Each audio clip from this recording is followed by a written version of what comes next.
I think this is a fresh and new story that we haven't done before as part of Pony, but the characters are the characters that everyone has grown to really love. It has the same heart, the same humor, the same great characters, the same amazing songs. So although the form has changed, the spirit of My Little Pony is still very much alive. Everyone always asks me for spoilers for the next season or for the movie, and I always say, you're gonna really like it.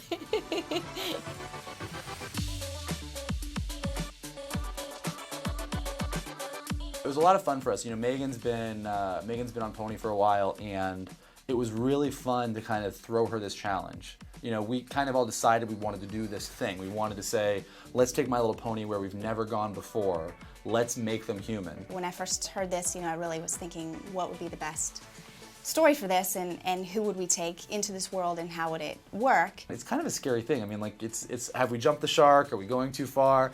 And kind of Megan came in and just said, here's how I think we should do it. Here's what the story is. Here's how it works for the characters. And you just had this sense of confidence. Like, she really just gets that world and those characters so much. I believe she could take them anywhere. She could do ponies in space and it would still feel like Pony. All right, girls. Dance is tomorrow night, and we still don't know how we're gonna get Twilight the vote she needs to be named princess. Right now, folks only know the Twilight from the video Sunset Shimmer posted online. We need to help them see her differently. Yes. I've got it!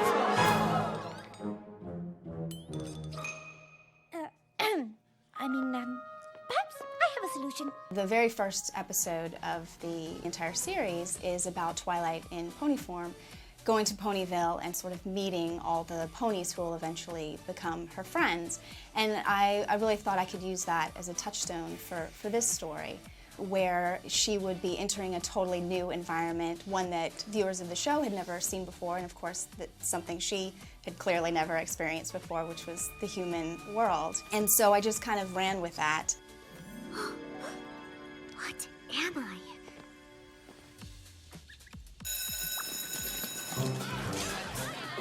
It was particularly fun for me because it was actually so well done and so well written, and when she first starts learning where she is and what she is and how it all works, it's very charming and sweet. Just need to fill this out and you are officially up for the coveted Princess of the Fall formal crown.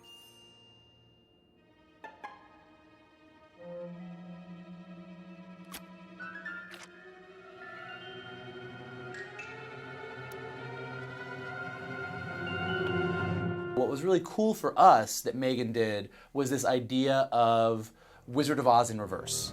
Should have known Princess Celestia would send her prized pupil here after my crown. And her little dog, too. There is a bit of a Wizard of Oz element to this, I think. I mean, she is trying to accomplish a goal so she can get home. I mean, that is her ultimate goal. That must serve as the gateway back to Equestria.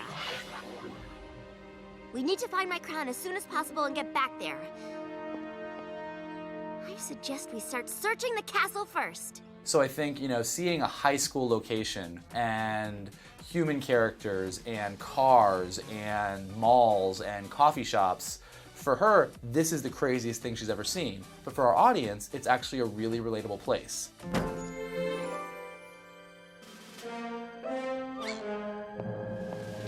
Excuse me. The great and powerful Trixie! Need some peanut butter crackers. Voila! And we also introduced a new character, a new villain, Sunset Shimmer. She's a pretty nasty character. What did you do with my crown? Sorry it had to be this way. Princess.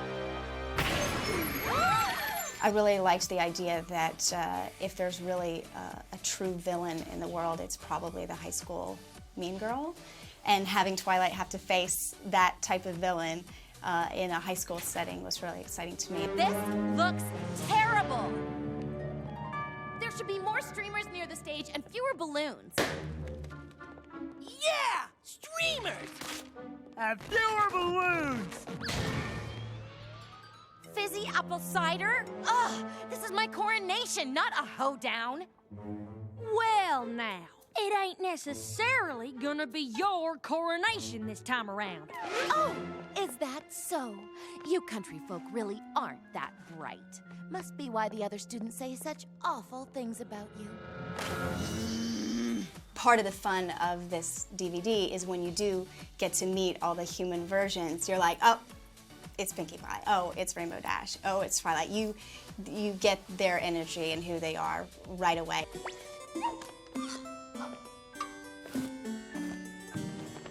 Perfect. Oh, yes, this is good. No one will recognize you. It's a real testament to how far our characters have come.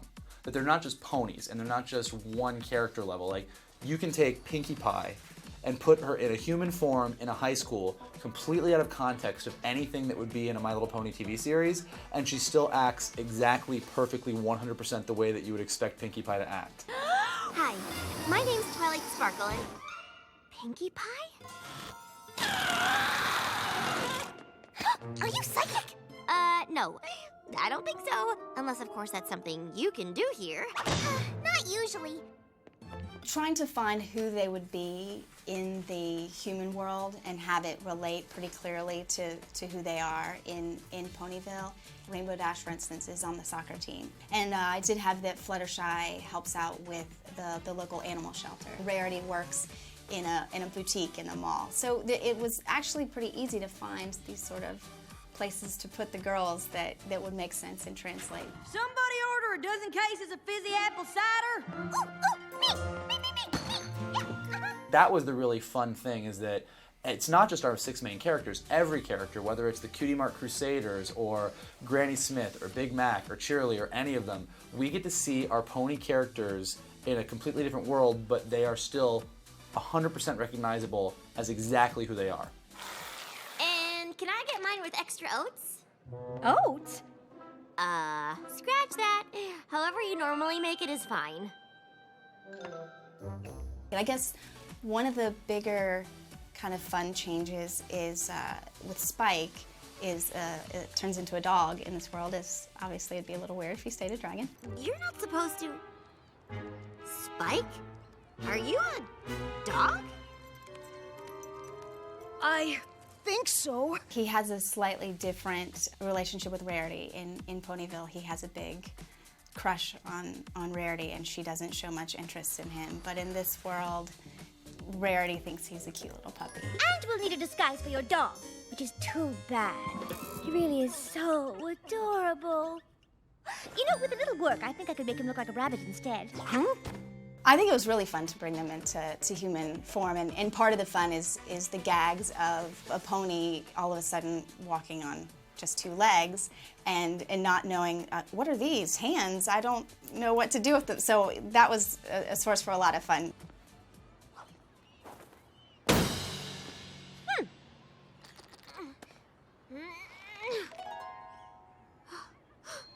magic, it isn't working. Makes sense. You don't exactly have your horn. What? We really need to find you a mirror. What fans of My Little Pony are going to like about this is seeing their favorite characters interact in a world that's very relatable to them. So things that we would never do in the show, you would never take Twilight and her friends and send them to a coffee shop, or send them to the mall, or send them to gym class. We get to see how Rainbow Dash, Rarity, Applejack, Pinkie Pie, Twilight, and Fluttershy actually would be in a high school. I certainly think that if you were in middle school or high school, some of the experiences that she has there really would directly feel like something that you have gone through or seen your friends go through. And the fact that it's with this kind of beloved character, I think makes it really special. Oh, we've got to stop bumping into each other like this. We know that when little girls play with our ponies, they often kind of impart their own feelings and their own perspective on our ponies. So we're now kind of connecting that in animation, and it's really fun to see. Wait a minute. Let me get this straight. You're a pony? You're a princess? You're from another world? That is awesome! Oh, wow! What else? See? Told ya. The demographic for the fan base of My Little Pony has become so broad, and there's so many people that like it, that I really think you could take these characters and put them anywhere and still make it feel like Pony. I think we could do some other types of alternate worlds where they could take on some different forms potentially, but the human one is just makes the most sense to me. Well, now that they've gone to high school, I'm pretty sure it's time for a CG full-length animated feature with some real people in it. I suggest Tara Strong.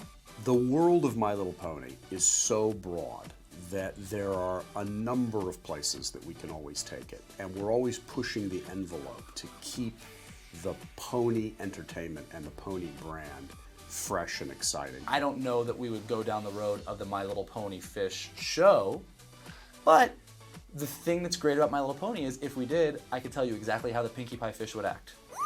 I'm so nervous.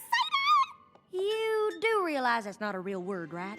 I would say the ultimate message, and really the theme of it, is that people can look so different, have different interests, but if you give people a chance, you're going to find that you have a lot more in common. I would say the message in the film pretty much coincides with the series, where friendship is magic and working together, and this whole mystical world that if you believe in yourself and you believe you can accomplish things, that anything can get done. It's about being friends and making friends, and also accepting each other for our differences and coming together and unifying as a group. It's a message that I feel like has been out there, but it's one that is worth repeating as much as possible because the world is getting smaller. We're able to connect with so many different types of people through all the kind of social media and things like that and the internet, that really seeing that someone next door to you has something in common with you, someone across the world shares something that you share. The magic of friendship doesn't just exist in Equestria. It's everywhere. You can seek it out, or you can forever be alone. The choice is yours. But all I've ever done since being here is drive everyone apart. I don't know the first thing about friendship. I bet they can teach you.